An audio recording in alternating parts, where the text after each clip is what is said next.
A Sign of Affection is kind of underrated. Our story follows a deaf college student named Yuki Itose. Yuki is a very strong and independent person. She's a great student at her college, and she doesn't let obstacles get in her way. Yuki lives in Tokyo, Japan, and this fact honestly saddens her. She feels like her disability is restricting her from only staying in one place, and she doesn't feel like she can move forward in her life because of it. That is, until one day, while riding on the train, Yuki has an encounter with another student from her school named Itsuyomi Nagi, and this encounter completely opens up her world. When Itsuyomi sees Yuki for the first time, he falls in love with her and he wants to learn everything about her world. So he takes up sign language to get closer to her. Both of them live in different worlds, but they both seek the same thing, and that is to enter each other's worlds by falling in love with each other. This is the plot to Sign of Affection, and it's adorable. Now it's time to talk about the peak,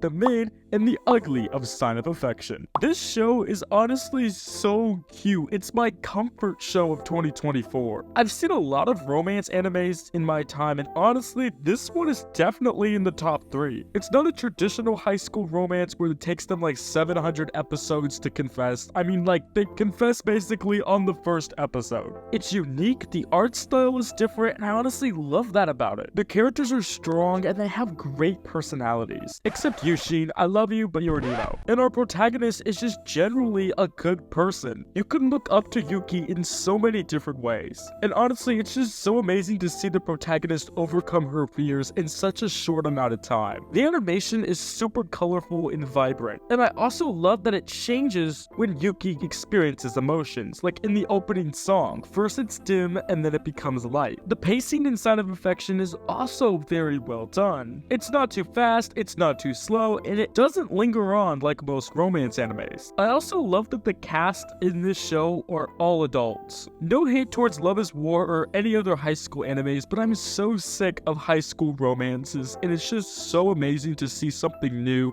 and fresh. There's not a lot of mid to talk about because this show basically does everything right for its genre. There's only one thing that I would like to mention, and that's this guy. I hate this guy. Oshi is an awful character. I know they're like just like, oh, he's trying to be mean because he actually likes her, and it's like we're trying to have a love triangle or something like that, where like Yuki just keeps switching her mind about who she wants to date or whatever. But it's just really dumb. It's like they try to have a character like Bakugo, where it's just like, oh, I like that character because he's rude, but now he's just a bully. He's just mean. Like there's nothing to like about him. I can't say anything nice about him. I mean, he's just an awful character, and the fact that they went through like backstories and stuff with this guy was kind of stupid. It's time to talk about the ugly.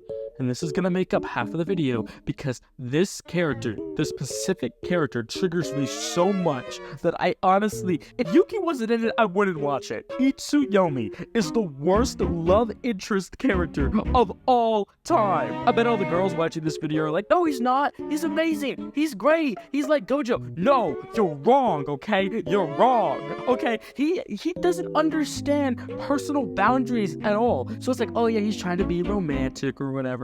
And he's like, no, I'm just like, that's just so socially awkward. He eats pizza with a fork and a knife. That's the type of guy he is. He's boring. He's dull. He's mediocre. I would honestly even say that Eeyore from Winnie the Pooh has more personality than this guy. Yuki deserves better. Sorry.